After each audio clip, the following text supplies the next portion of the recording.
A man fought with everything he had, not just for his country's freedom, but for the comrades who shared life and death moments with him. But when he returned, he was not welcomed, only met with indifference and forgetfulness. Who was he in the eyes of society? A homeless man, a failure, or a hero yet to be recognized?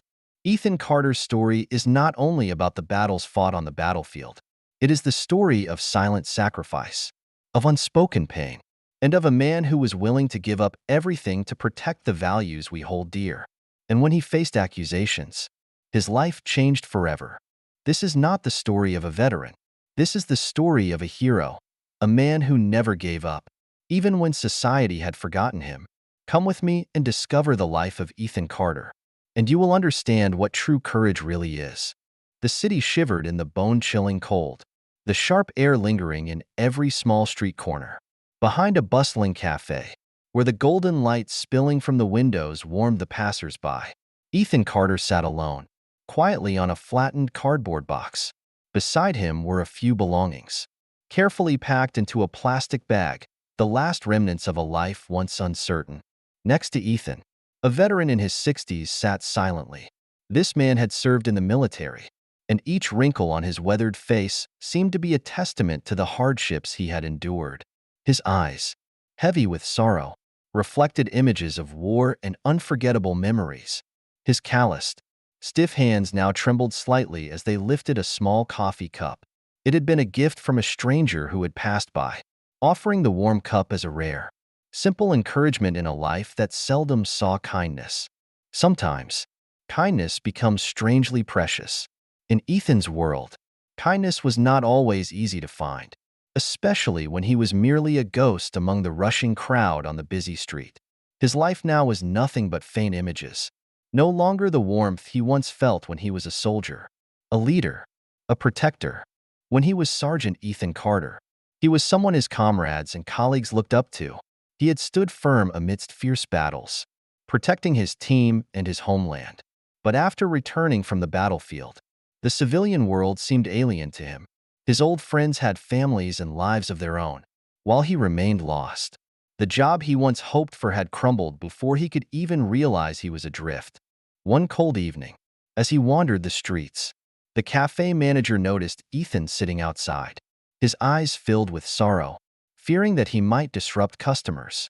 The manager quickly called the police. Within minutes, an officer appeared, walking over and asking Ethan to leave, claiming he was trespassing in a public space.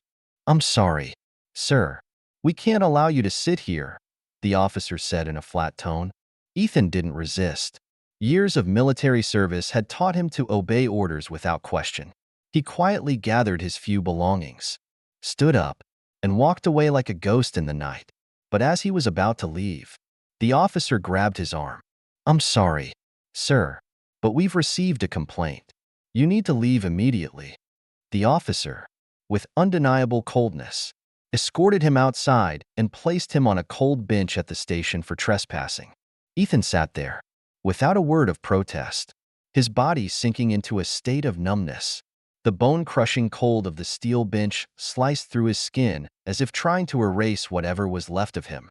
His mind drifted into a semi-conscious state, part of him seeking peace, but unable to escape the painful memories. Thousands of nights had passed, spent in solitude and exhaustion, only to be forgotten by the world. He didn't expect sympathy, didn't expect anyone to understand his pain. Ethan's thoughts were interrupted by a distant voice. "You will have to appear in court." He lowered his head, pursed his lips, and nodded faintly, murmuring under his breath, a hollow agreement. Although deep inside, he wondered if it even mattered anymore, when everything seemed so distant, and he no longer believed in anything. The day of the trial arrived, and Ethan walked into the courtroom with his head lowered, expecting no sympathetic gaze from anyone. They had never offered that. No one understood him. No one could comprehend the darkness that weighed on his soul. His hands trembled slightly as he waited for his name to be called. Every passing moment felt like an eternity as he sensed the judgmental stares coming from the people in the courtroom. Some of them smirked, exchanging glances as if sharing a private joke. And in their eyes, Ethan was just another homeless man, a strange shadow that didn't belong anywhere. When the judge entered the room, everyone stood to show respect.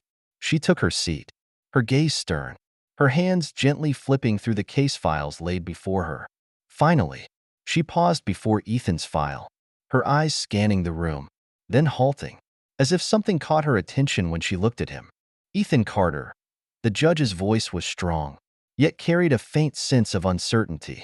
She called his name, raising her hand slightly as if inviting him to step forward, her eyes never leaving him. Ethan couldn't speak. His mouth was dry, unable to form even a simple response. Everything seemed to freeze, and the room itself seemed to fall silent, leaving only the pounding of his heart in his chest. The judge continued reading his file, her voice softening, as though something within it caught her attention, something unexpected that made her pause and look up from the papers. The room grew still, and all eyes turned to Ethan, filled with curiosity and surprise. The judge stopped, looked at him once more, then turned back to the file, seemingly unable to believe what she had just read. Ethan Carter felt the judge's gaze narrowing on him, as if she had suddenly realized something. She repeated softly, almost to herself, "Ethan Carter." Her voice dropped like a gentle breeze, but beneath it was an undeniable curiosity.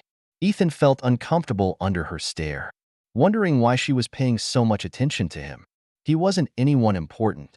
He was just a man who had lost everything, a man struggling to survive amidst a crowd of indifferent people. The judge set the file down, her gaze locking with his, and there was something strangely warm in her eyes, an emotion Ethan was unfamiliar with. "Mr. Carter," she began, her voice slow, gentle, yet full of resolve.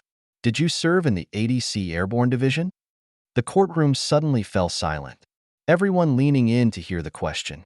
Ethan's eyes widened, and a wave of memories hit him. The old days, the battles never forgotten, the friends he had lost. He took a deep breath and replied softly, "Yes, ma'am," he said, his voice hesitant, then nodding. "That was me. I served a long time ago." His voice cracked, as if those words could hardly leave his mouth. The weight of those memories was almost unbearable. The judge looked at him, her eyes becoming misty, slightly blurred. She leaned back in her chair, but her focus remained unwavering. "Mr. Carter," she said, her voice strange and choked. "My brother served in the same unit as you. He told us about a man who saved his life, a man he described as brave, selfless, a true hero. That man, his name was Ethan Carter." She paused, her voice becoming more emotional. "You are that man, aren't you? You're the one who saved him?" A collective gasp echoed in the courtroom, as if everyone had suddenly awakened, realizing the enormity of the change. Ethan Carter was no longer just a homeless man. He was a hero, a veteran who had risked his life for his country. The room fell silent, eyes now filled with respect and awe. They looked at him with admiration, but still with a trace of doubt. Was he really the hero his brother had described? Ethan nodded, his throat tight, nearly unable to speak. "I did my duty, ma'am," he muttered, his eyes lowered, unable to meet hers. "I just did what I thought was right." His voice was rough, as if every emotion and memory had lodged in his throat.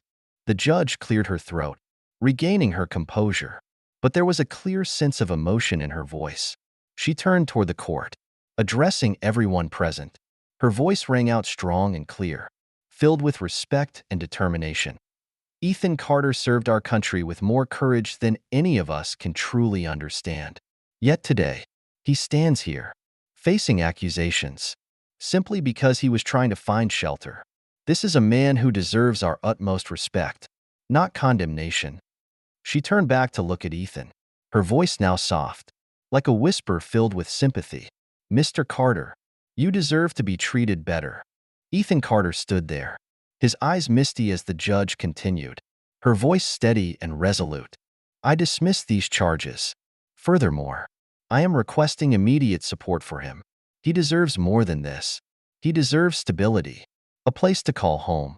These words came like a warm wave, melting the coldness that had plagued Ethan's heart for years. The courtroom fell silent for a moment, And then the gaze of everyone shifted to one of admiration. No longer a homeless man. No longer a person forgotten by society. Ethan Carter was now seen as a true hero. He felt the recognition flooding his heart. "You deserve all the good things," the judge said, her eyes shining with respect. Ethan Carter served this country with courage, sacrifice, and boundless heart. He fought not only for freedom, but also for his comrades, those he fought alongside through horrors that only war can create. Her words rang out like a deep tribute, a recognition not only for his past, but also for the sacrifices he had made over the years. But what Ethan had done went beyond any praise. He recalled his time in the 80C Airborne Division, the brutal battles where his comrades had died for a cause, for their country. He remembered the sleepless nights, the missions where each person's life hung by a thin thread. Ethan wasn't just a soldier, he was a protector, a guide for his comrades in fierce combat. He had saved many, not with guns, but with decisive action and fearless courage. In the most dangerous situations, he was the one who never retreated, who stood firm even when hope seemed lost. Once, in a fierce battle in a remote land, a mine exploded near him and a fellow soldier. When his friend was injured, Ethan rushed forward, without a second thought, pulling him out of harm's way, even knowing he could become a target. But that was his duty, to protect his comrade, to protect those he considered family. It was this bravery that earned him the respect and love of his fellow soldiers. "I just did what I thought was right," Ethan mumbled, his voice thick. He lowered his head, unwilling to look the judge in the eye. But she continued to regard him with admiration. "I'm just a soldier, ma'am. I do what I have to do to bring my comrades home." The judge took a deep breath, her eyes betraying her emotion. She continued, her voice rising in tribute. "Ethan Carter, you fought not just for this country, but for each one of us. You've sacrificed so much, and though today you face these charges, we cannot forget what you've done." A profound silence filled the room, and every gaze turned toward Ethan. The story of his bravery, of his boundless sacrifice, was no longer just a soldier's tale, but the story of an entire generation. The people in the courtroom realized they were standing before a man who was not just a veteran but a true hero. When the debate ended, those in the room approached Ethan one by one. They shook his hand, expressing their gratitude for all he had given. Strangers who had once ignored him now looked at him with admiration. "Thank you for serving. Thank you for protecting us," a woman said, her eyes filled with gratitude. "You're a hero." Ethan felt like the world had suddenly shifted. The years of loneliness, the haunting sadness, and the feeling of being forgotten were gone. The gratitude from people he'd never known made him feel loved, respected. He was no longer invisible. As he left the courtroom, tears streamed down his face. But they weren't tears of sorrow. They were tears of gratitude. He knew he had done what was right throughout his life, that he was not meaningless. He had lived and fought for something greater than himself. "Thank you for listening to my story," he whispered, as though expressing his thanks to everyone who had heard his life's tale. Everyone has a story. Everyone has their own invisible struggles. And my story is a reminder of sacrifice, courage, and humanity. If you found this story meaningful, please like, subscribe, and share it. Stories like this remind us that behind every life is a powerful story, one we might not always see. But if we take the time to listen, we will truly understand the value of each person. Thank you so much for your continued support. We truly appreciate each and every one of you. During the creative process, there might be small mistakes, and we hope you'll kindly overlook them. Wishing you all happiness, peace, and good health. Stay tuned for more.